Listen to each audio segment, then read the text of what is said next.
Aaron Jeffrey here, one of your SBS staff members. Just want to make a video for you guys, give you guys a rundown on a bunch of the tournament guidelines and just kind of how everything works for every event. First off, I want to thank all you guys that come out and fish the events. Without you guys, this wouldn't be possible. The sport's been growing and growing every season since Jerry started it back in 2011. More and more teams. We've gone from 20 boat fields to 30 to 40 to 50. We got real close to, I think, 58 boats was our max field that we've had so far this year, which is great. Tons of participation, tons of new rookie teams, new master teams. So I just want to say thank you guys all for coming out and supporting the series. Without you, it wouldn't be possible. So let's start off with a few basic things. Inspection time and procedure is always a real big one. You guys can start showing up and checking in. We start check-in about 4:30. If we're set up earlier, feel free to come in and sign in earlier. Important thing is always remember your team number. So whether you're number 1, 15, 27, it changes for every single event. You have a different team number. We have a rookies division and a masters division. So you will either be, rookie 5 or Masters 9. You need this number for boat inspection. You're also going to need this number when you guys check in with the check-in boat at the end of the event, and also to weigh your fish and get your weigh slip. So it's really important you guys remember your team number. Number 2 is when we do boat inspection prior to launch, one team member must be in the boat. We do this to make sure that we check everything, all the hatches are open, and also so there's good accountability. We didn't miss anything like that. Also make sure all your guys' hatches are open. It saves us a lot of time. Every single hatch needs to be open. We'll check those. We check the bait tank. So if you guys can do that beforehand, it speeds the process up quite a bit. We stop inspection time at 5:30. So at 5:30, myself, Justin, Eugene, and Doug will put our boats in the water, and we need to head out and get ready for our 6 a.m. shotgun start. So for every event, obviously that point is going to be different. But at 5:30 we stop doing the inspection. You can still fish, absolutely. You just need to find either Jerry, Mikey, one of the other guys to come in, check your boat real quick before you guys can get in the water and launch. Shotgun start is at 6 a.m. for all of our daytime events. We monitor channel 65, so that's how you guys will know exactly the time. So turn your VHF on to 65. We launch at 6 a.m. We typically run at least one night event every year. That event is a 6 p.m. shotgun start. So whatever the boat is, whoever's out there is going to blow the air horn. It's really important, guys. If you're one of the bigger boats, go ahead and stage to the front. If you're one of the smaller boats, maybe not quite as quick, or hang towards the back of the pack a little bit. If you guys are going to swing left, swing right, kind of stage that way. Also make sure you guys leave the harbor entrance or wherever we're at open, if that's where we are. We want to make sure other boats can get in and out of the harbor safely. We're not crowding that entrance. There are three important things you guys got to have in your boat for the event. 2 of them are absolutely mandatory. The third one is something that we highly recommend. So the first piece of required equipment you guys have to have on the boat is a mesh weigh bag. This is the weigh bag that is on my boat and most of the other boats in the field. There are some different ones. It is mesh all the way through. Some of the other mesh weigh bags are going to be solid halfway up, and they go into another solid vinyl style bag that holds water, so you can lift your fish out and all the water drains out and stays in the bag. If you guys want to use one of those, that's fine, but it has to be a mesh weigh bag. This is an old style vinyl weigh bag. It is plastic or vinyl all the way through. There's no way to let any water in or out. This is not an acceptable bag. It is required that you have a mesh weigh bag. So if you guys have one of these ones, go ahead and retire it. Order a mesh one from online, Amazon, Chocolate Warehouse, one of those guys, but order yourself a new weigh bag because you do have to have that. Item number 2 that is required on the boat is non-puncture cold tag. So this is the kit that we use, and check it out. This is an AccuCol Econ tag kit. I know a lot of other teams currently use this same kit. There are a lot of different ones on the market. Everybody from DD26, Calicos, there's a lot of them. They are a hard plastic clip. This locks over the jaw of the fish. You lock them down, they don't come off. I've only ever had one fish pop off of these, so They have some surgical tubing here on the end that just floats around, makes it really easy to grab your fish. If you're going to use a culling beam and weigh your fish out, you can hook it right into that guy right there and cull your fish. But it's really important you guys have a non-puncture cull tag kit. The old style puncture kits, like the metal clips you punch through the jaw, are not acceptable. You guys cannot use those in the event at all. They're really bad for the fish. They poke an extra hole in the fish's mouth. So especially for conservation reason, number one, we don't want to use any of those. So that is the second required item. The third item is not a required item, but we do highly suggest that you guys have one on the boat. Probably 90% of the teams have them. You're going to want to have a fizzing needle or a bends mender. This is it right here. This is a bends mender.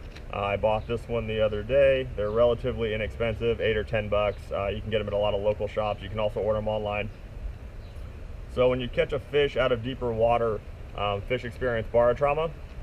So what happens is the air bladder blows out. It's the same thing you guys see in rockfish and things like that, where it sticks out the mouth. You use this to relieve the pressure. It's essentially a hypodermic needle. What you want to do is you want to go ahead and take this thing and you want to insert it about 45 degrees into the fish, about 5 to 6 dorsal spines back, right in line with the pec fin.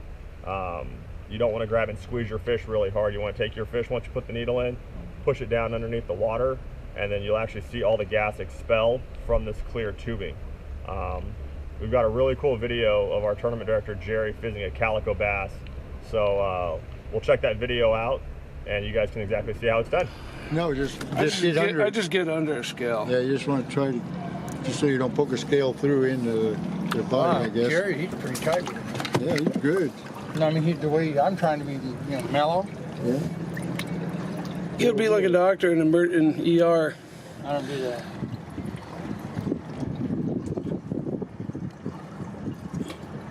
The size is good. Oh, that's cool. Look at that. All right, guys, that was a really cool video of Jerry fizzing that calico. As you guys can see, you go in 45 to 90 degrees with the fish, hit the swim bladder. You don't need to go real far. Inch and a half is all you really need.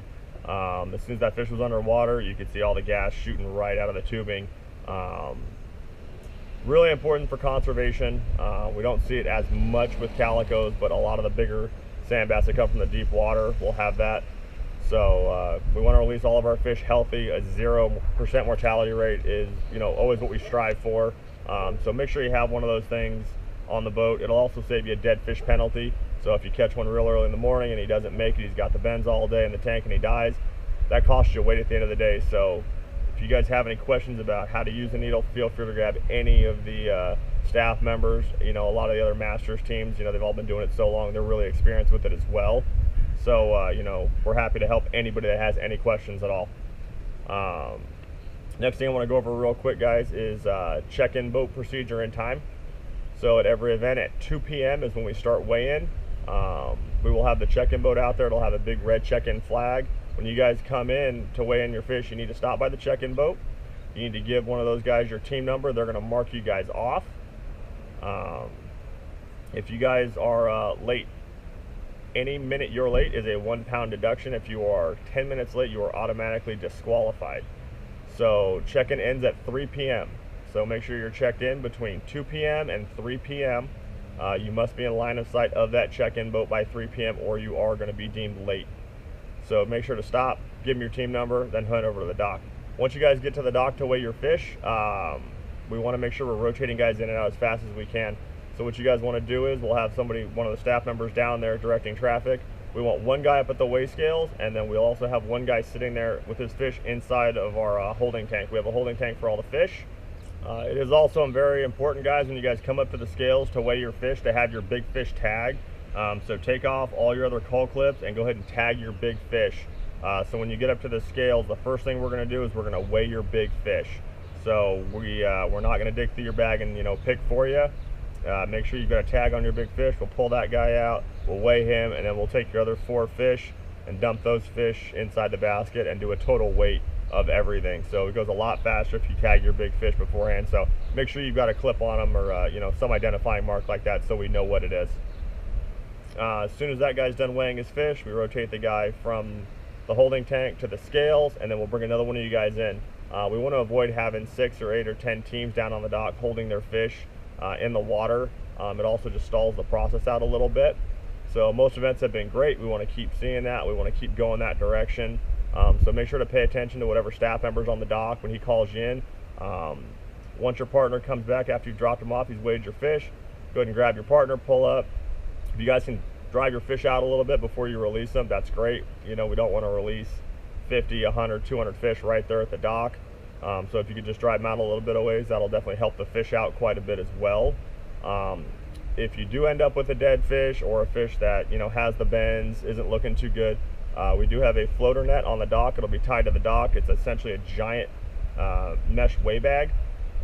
Grab one of the staff members, let them know you got a floater. We'll get it into the net. We'll try and revive them one more time, and hopefully, you know, bring that fish back to health so we can release them. Once you guys have weighed in, go ahead and have your partner grab your trailer, back your trailer down, put your boat on your trailer, go ahead and park it in one of the spots there, and come on over and enjoy the barbecue. Everything at the event we cook on a Traeger grill, which is a phenomenal sponsor of ours. They make the best grills on the market, hands down. So you know, we've done tri-tips at a couple events. We've always got hot dogs for everybody as well, chips, potato salad. You know, great barbecue after a long day of fishing. Grab a soda, hang out, talk to some of the other teams. We will always do the raffle and then the awards right after the barbecue. So we'll see who takes big bass, top spot, you know, who's got big bag of the event for Rookies and Masters division. We've got a great raffle that we put on as well, provided by a lot of our sponsors. Mercury, Daiwa, Big Hammer, Dealers Tire and Wheel, West Coast Trailer, Costa, Ben Green Insurance, Traeger Grills, Owner Hooks, Olakai, Lowrance, Salty Crew, Cool Baits, Pitbull Tackle, Trolling Motor Doctor, Igloo, Motor Guide, Edge Hot Sauce. At the end of one of the events, guys, make sure to drop these guys a line on Instagram, Facebook, whatever it is. Shoot them an email. Let them know how much we appreciate their support so we can keep putting on these awesome events. We want to make sure to support the guys that support us.